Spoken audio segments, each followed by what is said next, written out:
जय जनीन भैया जी, मेरा नाम आकृति जैन है। मैं श्रमण संस्कृति समय ज्ञान ऑनलाइन शिक्षण शिविर की छात्रा हूँ।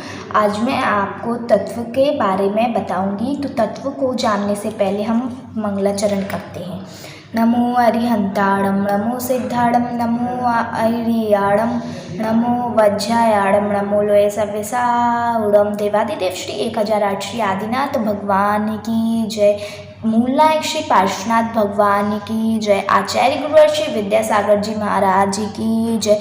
मुनिपुंगव श्री 108 सुधासागर जी महाराज की जय। अहिंसा परमो धर्म की जय। अब हम तत्व के बारे में पढ़ेंगे। तो तत्व क्या है, तत्व किसे कहते हैं? तो जिस वस्तु का जो भाव है वह तत्व है। जिसको जानने से, श्रद्धान करने से हमारी आत्मा का कल्याण होता है, हमारी आत्मा पवित्र होती है, उसे तत्व कहते हैं। अब हम जानेंगे तत्व कितने प्रकार के होते हैं। तो तत्व 7 प्रकार के होते हैं। कौन कौन से? जीव, अजीव, आश्रव, बंध, संबर, निर्जरा, मोक्ष। मैं आपको एक और बार बता देती हूँ कि तत्व कौन कौन से हैं और कितने प्रकार के होते हैं। तो तत्व 7 प्रकार के होते हैं। जीव, अजीव, आश्रव, बंध, संबर, निर्जरा, मोक्ष। अब हम सबको बारी बारी से समझेंगे। तो जीव तत्व कैसे कहते हैं? तो जिसमें चेतना पाई जाती है, जिसमें जानने और देखने की शक्ति होती है, तथा जो सुख दुख का अनुभव करता है, उसे जीव तत्व कहते हैं। अब अजीव तत्व, जिसमें चेतना नहीं पाई जाती है, जिसमें जानने और देखने की शक्ति नहीं होती है, तथा जो सुख और दुख का अनुभव नहीं कर सकता है, उसे हम अजीव तत्व कहते हैं।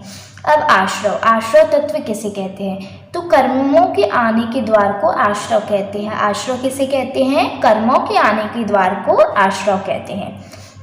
अब चौथे नंबर का तत्व है बंध। अब हम बंध तत्व को समझेंगे। तो आए हुए कर्मों का आत्मा के साथ दूध और पानी की तरह एक में खो जाना, क्या हो जाना? एक में खो जाना बंध तत्व कहलाता है। अब हम संबर तत्व को समझेंगे। तो कर्मों का आना एवं रुक जाना संबर तत्व है। कर्मों का आना रुक जाना संबर है, या फिर हम ऐसे भी कह सकते हैं आश्रव का रुकना संबर है। अब हम जानेंगे निर्जरा तत्व किसे कहते हैं। तो कर्मों का एक एक करके झड़ना, कैसे झड़ना? एक एक करके झड़ना निर्जरा तत्व है। एक साथ नहीं, एक एक करके, ठीक है। अब मोक्ष, तो हमारे 8 कर्मों का नष्ट हो जाना मोक्ष है। अब मैं आपको एक बस के उदाहरण, क्या हो जाना? एक में खो जाना बंध तत्व कहलाता है। अब हम संबर तत्व को समझेंगे। तो कर्मों का आना एवं रुक जाना संबर तत्व है। कर्मों का आना रुक जाना संबर है, या फिर हम ऐसे भी कह सकते हैं आश्रव का रुकना संबर है। अब हम जानेंगे निर्जरा तत्व किसे कहते हैं। तो कर्मों का एक एक करके झड़ना, कैसे झड़ना? एक एक करके झड़ना निर्जरा तत्व है। एक साथ नहीं, एक एक करके, ठीक है। अब मोक्ष, तो हमारे 8 कर्मों का नष्ट हो जाना मोक्ष है। अब मैं आपको एक बस के उदाहरण के माध्यम से समझाऊंगी कि तत्व क्या है। बस के उदाहरण के माध्यम से समझाऊंगी। तो जो बस को चलाने वाला ड्राइवर है वह जीव है, बस अजीव है।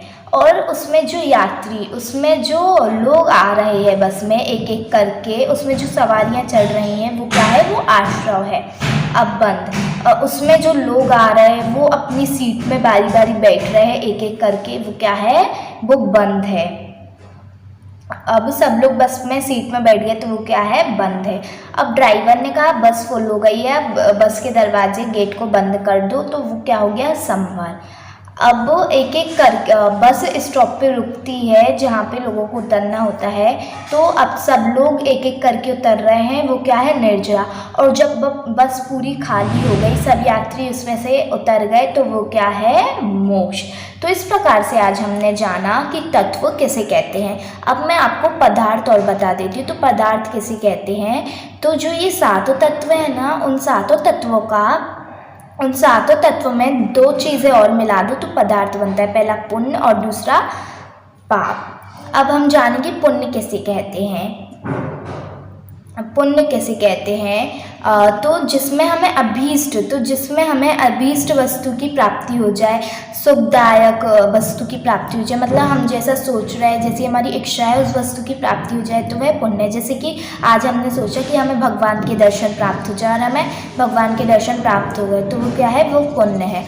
और पाप क्या है, तो मतलब हमारी इच्छा अनुसार जैसा हमने सोचा कि हमें आज भगवान के दर्शन मिले, लेकिन आज में भगवान के दर्शन नहीं मिले, मतलब जैसा हमने सोचा वैसा ना हो, जैसा हम चाहें वैसा ना हो, तो वो क्या है, पाप है। तो इस प्रकार से आज हमने तत्व और 7 तत्व और 9 पदार्थों को जाना। तो अब मैं आप सभी से जय जिनेंद्र बोलती हूँ। आज की वीडियो में यही समाप्त करती हूँ। आप सभी को जय जिनेंद्र।